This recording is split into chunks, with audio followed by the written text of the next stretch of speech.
Bienvenue sur la chaîne de Stockel au bois. Vous y entendrez la maintenant traditionnelle vidéomélie de l'abbé Maouet.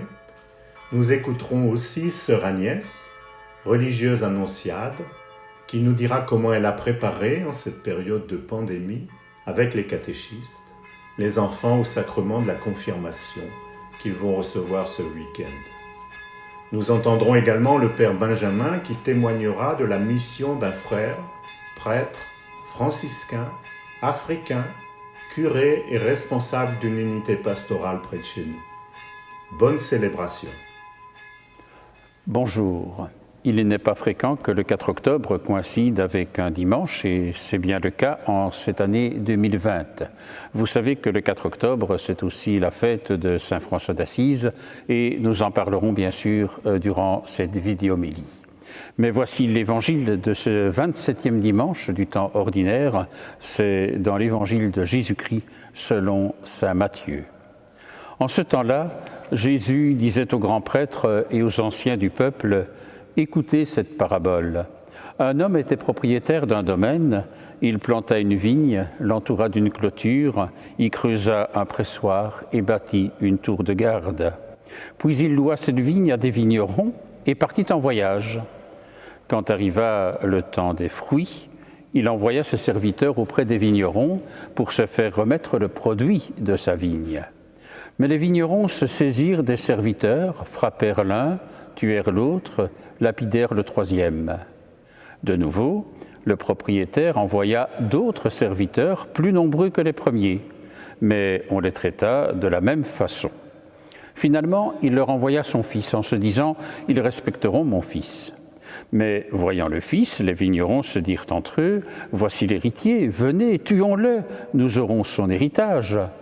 Ils se saisirent de lui, le jetèrent hors de la vigne et le tuèrent. Eh bien, quand le maître de la vigne viendra, que fera-t-il à ces vignerons ? On lui répond « Ces misérables, il les fera périr misérablement. Il louera la vigne à d'autres vignerons qui lui en remettront le produit en temps voulu. » Jésus leur dit « N'avez-vous jamais lu dans les Écritures « La pierre qu'ont rejetée les bâtisseurs est devenue la pierre d'angle. C'est là l'œuvre du Seigneur, la merveille devant nos yeux. Aussi, je vous le dis, le royaume de Dieu vous sera enlevé pour être donné à une nation qui lui fera produire ses fruits. » Acclamons cette parole de Dieu. Louange à toi, Seigneur Jésus.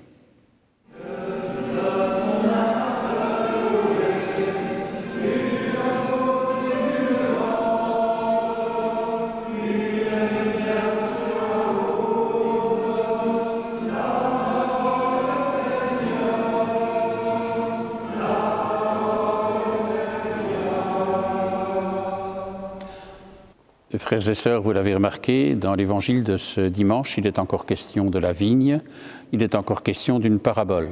Cela fait plusieurs dimanches que l'évangile dominical nous propose une parabole en lien avec la vigne. Mais vous avez remarqué que chaque parabole a une intention particulière et un message particulier à nous donner.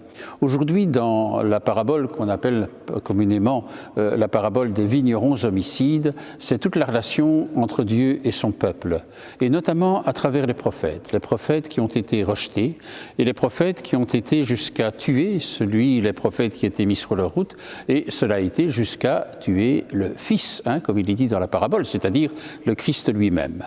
Alors, comment comprendre cette parabole ? Peut-être deux interprétations. La première, c'est de dire que la vigne, c'est le peuple de Dieu, le peuple d'Israël. Les vignerons, ce sont les pharisiens, les chefs des prêtres qui ont la charge de guider ce peuple. Et donc, il y a des prophètes qui sont envoyés. Et les prophètes sont rejetés, comme je vous le disais, et donc c'est sans doute l'interprétation qu'on peut aussi donner à cette parabole. Mais une autre interprétation, peut-être plus plausible, c'est de reconnaître dans la vigne le royaume de Dieu. D'ailleurs, le Christ parle explicitement du royaume de Dieu, et de plus, lorsqu'il s'agit de paraboles, vous le savez, il est toujours question du royaume de Dieu. Et donc les vignerons, ce sont tous ceux qui sont chargés d'être les artisans de ce royaume, c'est-à-dire tous finalement, tout le peuple de Dieu. Et là aussi, il y a la question des prophètes. Les prophètes sont envoyés, mais sont rejetés aussi. Et donc jusqu'au Christ, jusqu'au Fils qui est tué. Et donc c'est un peu, je dirais, l'annonce par Jésus du chemin pascal, du chemin de sa passion, de sa mort et de sa résurrection qui nous est déjà donné à travers cette parabole. Alors, que retenir, sinon peut-être d'abord de se dire que Dieu est fidèle. Vous savez, dans l'Évangile, ici et ailleurs aussi, il n'est pas d'abord question de l'infidélité de ceux qui sont, je dirais, les ouvriers ou les vignerons ou ceux qui sont recensés dans les paraboles et dans les textes. Non, ce dont il est d'abord question, c'est de la fidélité indéfectible de Dieu. Et je crois qu'il est important de le rappeler. Et alors, c'est vrai, il est important de souligner aussi que face à cette fidélité, le peuple de Dieu réagit assez souvent par des infidélités. Et avez-vous remarqué que lorsqu'on parle d'infidélité au niveau du peuple de Dieu, c'est généralement le péché de l'idolâtrie dont on doit parler. Parce que l'expression la plus commune de l'infidélité par rapport à Dieu, c'est l'idolâtrie, c'est-à-dire de vouloir se vouer à d'autres qu'à Dieu. Or, il n'y a qu'un seul absolu. Et les idoles sont là comme des ersatz finalement, qui finalement mènent plus au découragement et à la déception qu'autre chose. Mais enfin, l'idolâtrie, elle est malheureusement bien présente. Et alors c'est justement devant cette situation que Dieu envoie des prophètes. Et les prophètes ont jalonné toute l'histoire de la relation entre Dieu et son peuple, dans tout l'Ancien Testament. Bien sûr que Jésus est prophète aussi, mais il est plus que prophète. Et d'ailleurs la parabole le dit, c'est le Fils, c'est l'héritier, celui qu'on va tuer pour avoir l'héritage, dit la parabole. Et alors ces prophètes sont rejetés, mais avez-vous remarqué aussi que même au cœur de ce qu'est l'échec le plus apparent, Dieu prend un chemin qui veut finalement faire que son projet puisse se réaliser. Avec cette parole quand même assez surprenante, mais bien réelle, la pierre d'angle rejetée des bâtisseurs, la pierre rejetée des bâtisseurs, est devenue la pierre d'angle chargée, qui va être celle qui va faire tenir tout l'édifice. Et donc, c'est toute cette parabole qui nous est donnée pour redire aussi que Dieu est celui qui prend toujours des chemins insoupçonnés pour réaliser son œuvre. Alors le péché est là, c'est le péché qui est le nôtre, mais je crois qu'il est important pour pouvoir guérir notre péché de se resituer devant la fidélité et donc devant l'amour de Dieu. C'est le seul chemin.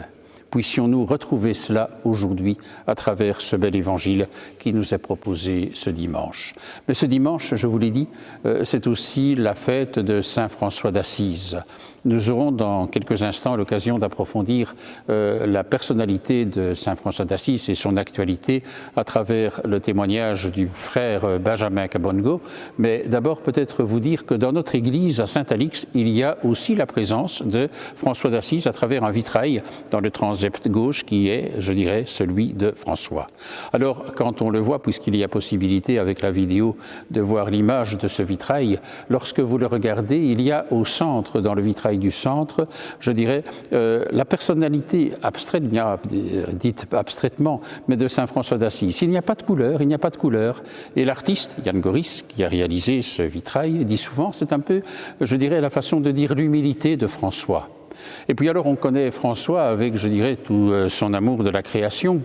C'est peut-être parfois réducteur de dire que François est l'ami des petits oiseaux uniquement, mais on sait que c'est une question importante, on y revient tout de suite. Mais vous voyez sur ce vitrail que partant du bas à droite, en montant jusque vers la gauche en haut, il y a l'arc-en-ciel. On peut le faire dans l'autre sens, bien sûr, mais l'arc-en-ciel. Et l'arc-en-ciel qui dit l'alliance, c'est un thème très biblique, évidemment. Enfin, vous voyez, c'est une grâce, une chance de pouvoir avoir ici dans notre église ce beau vitrail de Saint François d'Assise et de le mettre en relief à l'occasion de la fête de Saint François. Alors peut-être si l'on parle beaucoup de François d'Assise en ce 4 octobre 2020, c'est parce que c'est le 5e anniversaire aussi, dans l'année c'était au mois de juin 2015, mais donc le 5e anniversaire de l'encyclique Laudato Si du pape François. Alors François d'Assise, le frère Benjamin va en parler dans quelques instants, permettez-moi simplement de montrer son actualité à travers quelques petits flashs, quelques petites chic-notes qui peuvent dire, eh bien oui, allons sur ce chemin. C'est vrai que c'est le chantre de la création, François d'Assise. Et parler de la création plutôt que de la terre, on peut parler de la terre bien sûr, mais je dirais que cela revêt une signification particulière puisqu'on reconnaît que c'est l'œuvre créatrice de Dieu qui a réalisé et qui continue à réaliser. La création n'est pas achevée, mais la dimension de la création. Je crois que c'est important et dans le contexte d'aujourd'hui d'être, je dirais, soucieux de la santé de notre terre, une responsabilité plus qu'importante. Aussi, François, c'est le converti qui a pris des chemins de pauvreté. Et sa pauvreté, c'est la condition de sa liberté. Ce n'est pas la pauvreté pour être un ascète qui finalement tirerait encore orgueil de sa pauvreté et de son ascèse, mais la pauvreté bien comprise, c'est pas la misère, la pauvreté dans l'Évangile.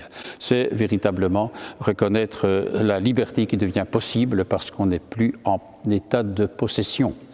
Il y a aussi la communauté, et on en parlera avec le frère Benjamin, la communauté, c'est vrai que la communauté, avec cette parole qui a été dite à François, pour le dire avec ses frères, va rebâtir mon Église.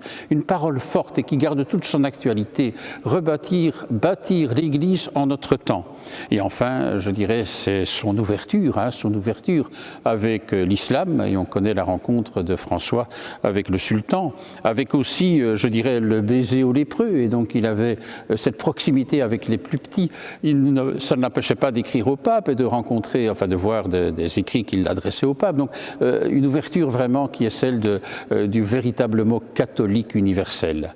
Alors voilà, belle fête de Saint François d'Assise en ce 27e dimanche du temps ordinaire qui nous invite à renouveler notre fidélité à Dieu et à reconnaître surtout que Dieu est le fidèle par excellence. Amen. Nous sommes le 4 octobre et je vous propose d'abord le témoignage du frère Benjamin Kabongo. Il se présentera lui-même et il nous parle de l'actualité de François d'Assise. Je m'appelle Benjamin Kabongo, je suis prêtre franciscain et j'habite au Champ d'Ozo, au couvent du Champ d'Ozo. Je viens de la République démocratique du Congo et je suis ici à Bruxelles comme curé de la paroisse Notre-Dame-des-Grâces et responsable de l'unité pastorale Notre-Dame-des-Val-Duchesse. J'interviens justement dans le cadre de la fête de Saint-François d'Assise qui aura lieu ce 4 octobre. Et François est connu comme une grande figure. Et alors, ce que je peux dire brièvement, c'est que François d'Assise, c'est une figure qui parle encore aujourd'hui à l'Église universelle. Nous avons le pape qui a pris le parrainage de Saint François d'Assise, qui est un homme qui cherche à tisser de liens.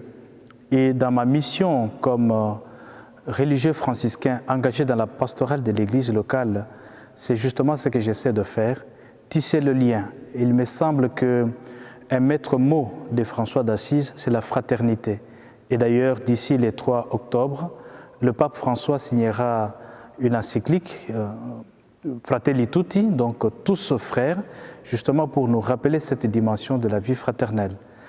Et je suis ici en Belgique, moi qui viens du Congo, et qui atterrit dans cette terre qui nous a apporté l'Évangile autrefois. Ça peut paraître un peu curieux. Et la première question que je m'étais posée quand j'arrivais en Belgique, c'était de savoir quelle était ma place au milieu de ce peuple de la Belgique. Il m'a fallu un peu de temps. J'ai commencé d'abord par observer une chose, que 3 Belges sur 5 se promènent avec un chat. Dans l'après-midi, ils se dirigent vers le parc. Et je me posais la question, mais où vont-ils avec les chats? Pourquoi ils ont les chats? Et sur les trottoirs, ils ne parlent pas. Mais dès qu'ils arrivent dans le parc, ils se mettent à parler. Et j'ai compris une chose, que pour se parler, il faut avoir son petit chat, ça établit le lien. Et c'est déjà ce qu'on peut appeler la dimension systémique. Notre vie est une vie tissée comme une toile, où nous avons de liens et avec la nature et entre les humains. Et ma place donc, c'était de rencontrer ces frères et sœurs qui sont ici, rencontrer leur culture, et partager les dons de la foi.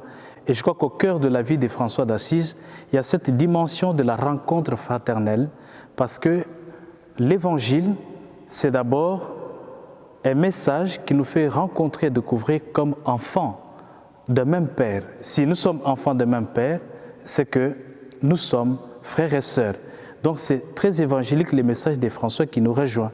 Et je pense que En répondant à cette question, je répondais justement à la question du sens, de ce que peut être l'essence et le ministère d'un religieux franciscain qui au départ n'est pas formé pour être curé de paroisse, mais qui est appelé à vivre comme un frère simplement parmi ses frères et sœurs. Et cela me frappe beaucoup parce que quand je me présentais dans l'unité pastorale, ou quand je me présente, je préfère que je sois appelé frère et pas Père Benjamin. Parce que père ou curé, je ne suis pas né curé ou je ne suis pas né non plus père, mais je suis né Benjamin. Et donc je reste Benjamin avant, pendant et après.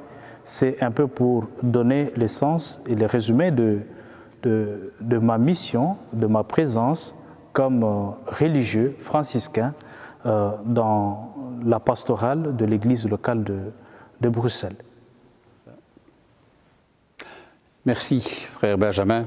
La période que nous connaissons, c'est aussi pour la vie des paroisses le temps des premières communions et des célébrations de confirmation qui ont été reportées. Elles auraient dû avoir lieu au mois de mai, mais vous savez qu'en raison de la situation sanitaire, ça n'a pas été possible. Alors, à la paroisse Saint-Alix, ce 3 octobre, je dirais, sont célébrées les confirmations des enfants de la paroisse et sœur Agnès, catéchiste et responsable avec d'autres de la catéchèse de KT2, comme on l'appelle, c'est-à-dire préparant la confirmation, nous apporte aussi son témoignage. Alors, la confirmation, ce sacrement si beau que nous avons attendu depuis maintenant quelques 3 mois ou 4, c'est une joie pour les enfants, pour les familles et nous les catéchistes de pouvoir arriver à cette célébration.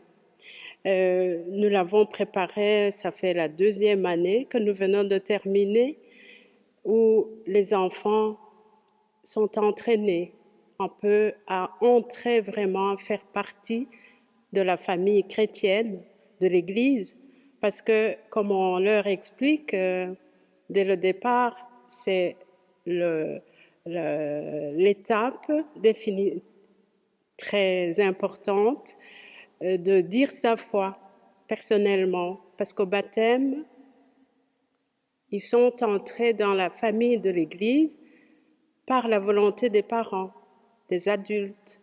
Et aujourd'hui, comme on l'a bien aussi rappelé pendant le mois de janvier, lors de la retraite à Maritsu, ils ont pris conscience que c'est leur façon de prononcer leur profession de foi.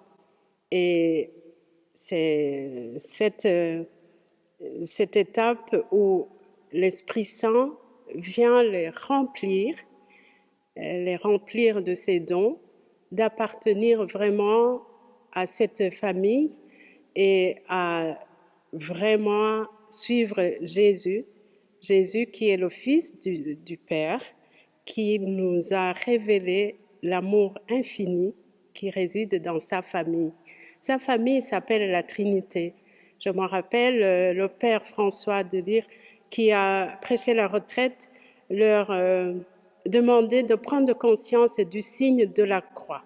Au nom du Père et du Fils et du Saint-Esprit, où chaque chrétien, pour vraiment prendre le moment de prier, commence par ce signe de croix, où on crée vraiment une relation avec le Père, le Créateur, avec le Fils, notre Sauveur, et notre ami, notre frère, qui nous donne son esprit, l'Esprit Saint qui vient remplir la force, la joie d'appartenir justement à cette famille. Et cette famille, ce n'est pas autre bonheur, c'est les béatitudes, c'est toute la joie, l'amour, le bonheur, parce que dans toutes les familles, il n'y a pas de bonheur, mais au contraire, dans la famille de l'Église, c'est cette famille qui est toujours en marche pour cheminer, pour grandir davantage dans cette cette appartenance. Alors, la confirmation, c'est vraiment partir de ce moment et prendre sa responsabilité. On dit en rigolant, mais c'est tout vrai, ils deviennent, les enfants qui sont confirmés sont des chrétiens adultes. Alors, voilà, c'est un moment important de sa foi et de sa vie chrétienne entière. Merci, sœur Agnès, et bonne chance et surtout bon vent à tous les enfants qui ont été confirmés durant ces samedis, durant ces semaines de ces mois de septembre et octobre. Alors, concluons par la prière de ce 27e dimanche du temps ordinaire. Dans ton amour inépuisable, Dieu éternel et tout-puissant, tu combles ceux qui t'implorent bien au-delà de leurs mérites et de leurs désirs. Répands sur nous ta miséricorde en délivrant notre conscience de ce qui l'inquiète et en donnant plus que nous n'osons demander. Par Jésus-Christ ton Fils, notre Seigneur et notre Dieu, qui vit avec toi, Père et l'Esprit Saint, pour les siècles des siècles. Amen. Vraiment, le Seigneur est avec vous, qu'il vous garde dans sa paix, qu'il vous bénisse au nom du Père et du Fils et du Saint-Esprit. Amen. En souhaitant bien sûr une bonne fête à tous les François, Françoises, nous reconnaissons le géant de la sainteté qu'est Saint François d'Assise et je vous souhaite une bonne semaine et d'abord un bon dimanche.